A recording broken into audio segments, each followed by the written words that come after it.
Comunicado a la opinión pública, quien suscribe, Juan Carlos del Pino Boscán, rector principal del Consejo Nacional Electoral CNE. Expongo en este comunicado las irregularidades ocurridas durante el proceso electoral del 28 de julio de 2024 y los desafíos previos y posteriores al día de la elección que derivaron en una pérdida de confianza en la integridad del proceso y en los resultados anunciados. Desde mi experiencia de más de 20 años en cargos técnicos y como rector del CNE, puedo afirmar que, durante la jornada electoral, el proceso se desarrolló con relativamente pocas incidencias reportadas hasta las 5 p.m.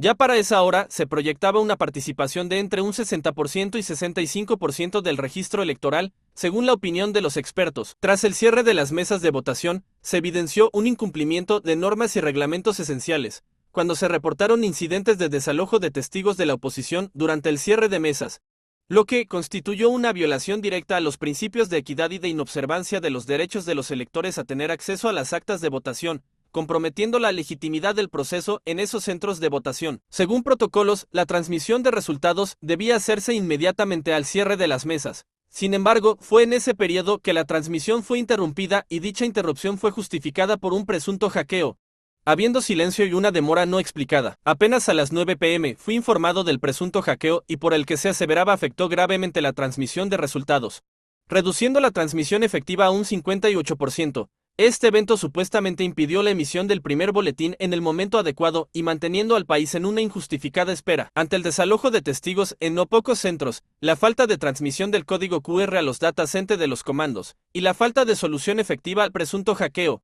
tomé la decisión no subir a la sala de totalizaciones y no asistir al anuncio del primer boletín. Como era rector principal, al no subir a la sala de totalización, carezco de la evidencia que respalda los resultados anunciados. El 29 de julio decliné la invitación del presidente del CNE para asistir al acto de proclamación, manteniendo mi postura en desacuerdo con la falta de transparencia en el proceso. Esta decisión se basa en mi compromiso con la integridad electoral y mi responsabilidad de garantizar que los resultados reflejen la verdadera voluntad del pueblo venezolano. Expertos internacionales han coincidido en que los eventos descritos no cumplen con los estándares nacionales e internacionales de transparencia y legalidad. Tampoco estuve de acuerdo con la falta de publicación oportuna de los resultados mesa por mesa, según la tradición, dentro de las 48 horas siguientes y no dejar correr el término del lapso establecido en el artículo 125 de la LOPRE.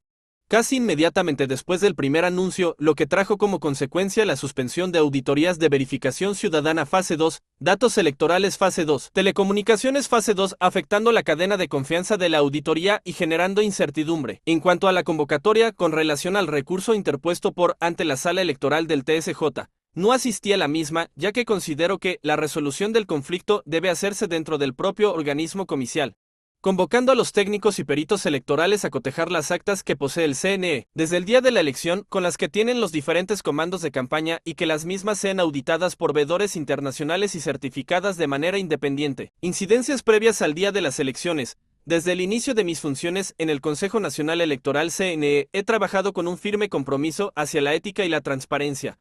Por esa razón, durante el proceso electoral presidencial de 2024, identifiqué y advertí sobre una serie de desafíos críticos que amenazaban la adecuada conducción del proceso, por lo cual salvé mi voto en reiteradas oportunidades ante las sesiones del directorio del CNE. De la fecha de las elecciones, desde enero de 2024, se evaluaron las posibles fechas para la convocatoria electoral, tomando en cuenta los acuerdos de Barbados y, posteriormente, el acuerdo de Quereques. Mi recomendación fue convocar las elecciones para finales de marzo, con fecha electoral prevista para octubre, lo que permitiría un cronograma de al menos 100 actividades y 16 auditorías. Sin embargo, el 5 de marzo de 2024 el CNE decidió convocar las elecciones para ser realizadas el 28 de julio, con un cronograma ajustado, pero que cumplía con las normativas de la LOPRE y su reglamento, de la participación de las diferentes organizaciones con fines políticos y la toma unilateral de decisiones. El 15 de marzo se llevó a cabo una sesión del directorio para determinar cuáles organizaciones políticas estarían autorizadas a participar en las elecciones.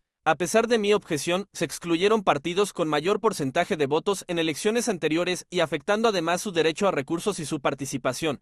Esta decisión se tomó con una votación de 4-1, con mi voto salvado. Desde esa fecha, el CNE experimentó una preocupante falta de reuniones de directorio, lo que impedía su funcionamiento efectivo. Manifesté mi inquietud sobre la toma unilateral de decisiones, subrayando que el CNE es un cuerpo colegiado que requiere la participación de todos sus miembros, y debe garantizarse un proceso de toma de decisiones transparente y colectivo. De la actualización del registro, en la jornada especial de registro electoral se discutió el derecho al voto de los venezolanos en el exterior. A pesar de que la Constitución y la LOPR estipulan claramente los requisitos para votar, se impusieron condiciones y restricciones que limitaron significativamente la inscripción y actualización de datos de los ciudadanos dentro y fuera de Venezuela. Este asunto nunca fue llevado al directorio del CNE, lo que considero un grave error. De la postulación de candidatos, el sistema automatizado para la postulación de candidatos, abierto entre el 21 y el 25 de marzo, presentó problemas de intermitencia y falta de equidad en los horarios asignados las organizaciones políticas. Esta situación generó preocupación sobre la transparencia del proceso. Aunque solicité una prórroga de 48 horas para resolver estas dificultades, mi petición no fue discutida. De la participación de los veedores internacionales, la ausencia de reuniones de directorio también impidió la discusión sobre la presencia de veedores internacionales quienes ya habían sido invitados, como es el caso de la misión de observación electoral de la Unión Europea. Me opuse categóricamente a la exclusión de estos observadores, considerando que su presencia era crucial para garantizar la transparencia del proceso electoral. De la acreditación de testigos, el proceso de acreditación de testigos, que es fundamental para la validación del sistema automatizado de votación,